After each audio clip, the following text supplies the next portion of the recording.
শীতের সন্ধ্যাটা আজকে দারুণভাবে জমে গেল। আর বাইরে যাবার দরকার নেই এই ঠান্ডায়।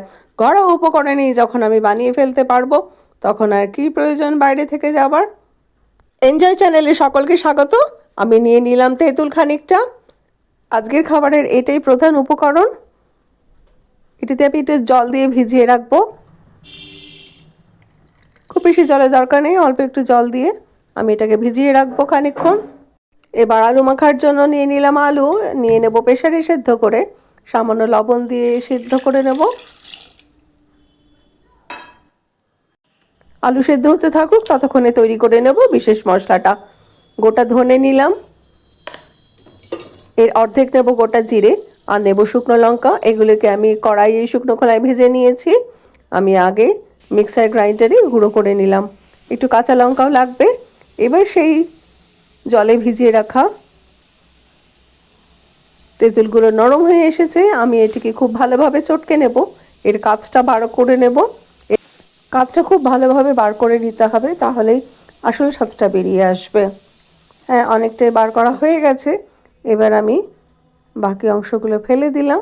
নিয়ে নেব লবণ, একটু বিট লবণ হলে ভালো হয়। দিয়ে দেব সেই তৈরি করা মশলা, যে মশলাটা তৈরি করা একটু আগে দেখালাম, সেই মশলাটা একটু বেশি করে দিয়ে দিলাম। এর মধ্যে দিয়ে দিয়েছি কাঁচা লঙ্কা কুচি। জলটা আমার তৈরি হয়ে গেছে। এবার আলুর পুরটা তৈরি করার পালা। এবার আলুটা খুব ভালো করে সেদ্ধ হয়ে যাবার পর আমি খোসাগুলো একে একে করে ছাড়িয়ে নেব। এবার একটা কাঁটা চামচ নিয়ে একটু থেতলে দেব। সব আলুগুলোই আমি নিয়ে নিয়েছি। এবার খুব ভালো করে একটু চটকে নিতে হবে। এর মধ্যে দিয়ে দিতে হবে লবণ। আমার কাছে যেহেতু বিট লবণ নেই, তাই এই লবণ দিয়েই করছি, কিন্তু বিট লবণ দিলে স্বাদ অনেক বেশি বেড়ে যায়। নিয়ে নেব অনেকটা কাঁচা লঙ্কা আর কিছু ভাজা মশলা, আর যে তেঁতুলের জলটা আমি মশলা দিয়ে তৈরি করলাম, সেই জলটাও খানিকটা এর মধ্যে দিয়ে দেব। একটু লেবুর রস দিতেও পারো তোমরা, আরও ভালো হবে। এইবার দিয়ে দেব চানাচুর। ওফ, লাগছে কি না লোভনীয়! এবার কুচি কুচি কাঁচা পেঁয়াজ তো অবশ্যই দিতে হবে।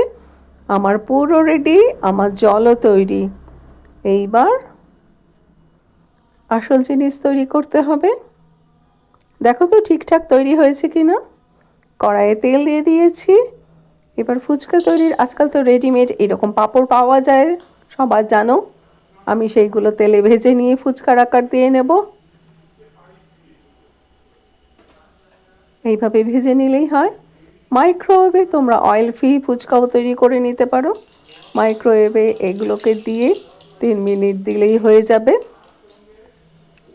কিন্তু আমি এটাকে তেলে ভেজে নিচ্ছি। দেখো কিরম গোল গোল করে ফুলে উঠেছে, একদম পারফেক্ট হয়েছে। রেডি, আমার ফুচকা তৈরি রেডি। ফুচকা তৈরি রেডি, জল তৈরি, আলু পুরো তৈরি। আর কিসের অপেক্ষা তবে? চলে এসো সবাই।